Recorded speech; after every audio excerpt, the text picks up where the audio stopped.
sa may ano, sa may Nuino. Patay na yun si ano. Doon.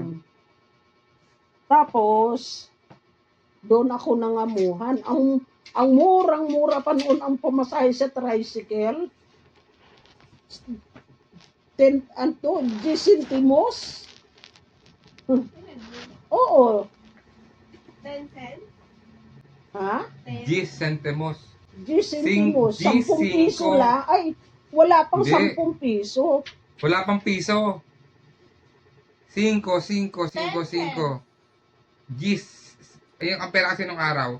Bago magpiso, may 5. May gis, di ba nanay? Oo. Tapos meron pang mas maliit pa, no? Oo. 5 gis. Mas may maliit pa doon. 5 centavos. Hindi. Hindi pa. Meron pa kamo. 1. Hindi ko alam eh.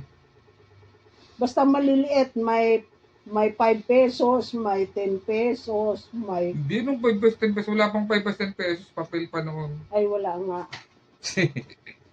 Basta kung tawagin. Hindi nga, ang inaano ko nga, yung istorya niyo ni tatay. Ano ba nangyari? Paano Ayun kayo nga, katuluyan? doon nga ako sa Castañeda. Oo. Tapos, 2 taon ako doon. Umalis ako doon, kinuha naman ako ni Minin. Mm. Kasi, kaya nakilala ako ni Minin. Kasi yung kapatid niya, ni Minin, na taga Tahimik, yung taga doon, yung Lacson, Mm. asawa ng kapatid din ng atiyahin ng mga amo ko nila Ate Sandy, Kuya Mike, Kilala niyo pa ha? yun, oo. 3 magkakapatid yun 2 lalaki, 1 babae, yun ang amo ko. Kasi namatay na tatay nila, yung nanay nila, Mm. kapatid ni Inklong yun. Mm. Tapos, nandoon nga ako, siguro naka 1 taon na doon ako mahigit.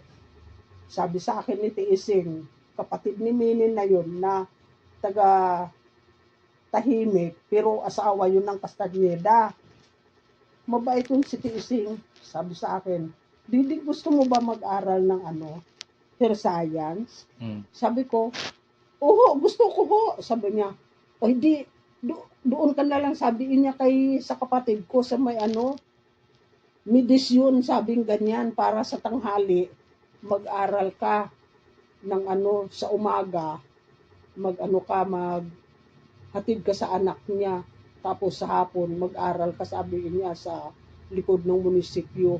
Yan, munisipyo dyan, yung luma. Ayun, edi, umalis nga ako doon. Tapos, doon nga, 6 na buwan yun ang aral doon. Yun nga, kasi noon, kasalukuyan pa, hirap sa mga bigas, mga narik pa, tapos makakabili ka ng bigas, pipila pa. Ay di, ganoon nga ginawa ko. Nag-enroll ako dyan sa may likod ng munisipyo. Ang teacher ko pa, yung taga Paliko ba yun, na Pilay. Hindi mo pala sinasagot yung tanong ni Tintin. Bakit? Pinaikot-ikot mo lang. Paano nga kayo nagkatulad ni tatay? Hindi, kaya nga, nakilala ko Pinapunta mo na kami yun. na pinapunta kung saan-saan eh.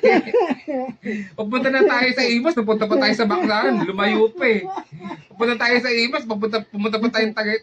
Andoon pa ako noon sa Castañeda. Oh. Katulong ako doon. Doon nakita niya ako. Nino? Kasi naglalabas ng tricycle yan. Sino? Ni tatay mo. Ni Eddie. Oh. Kasi nakilala ako, sabi niya, kasi mamamalingki ako. Tapos nagpapara ako. Siya pala, sabi niya. Sabi ko, palingki ho. Sabi niya, halika.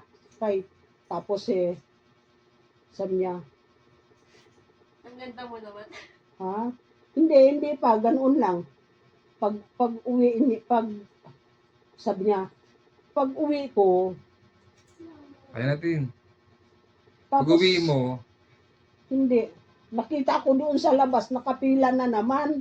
Sabi, halika, uwi ka na. Sabi ko, oo. Sabi niya, halika, hatid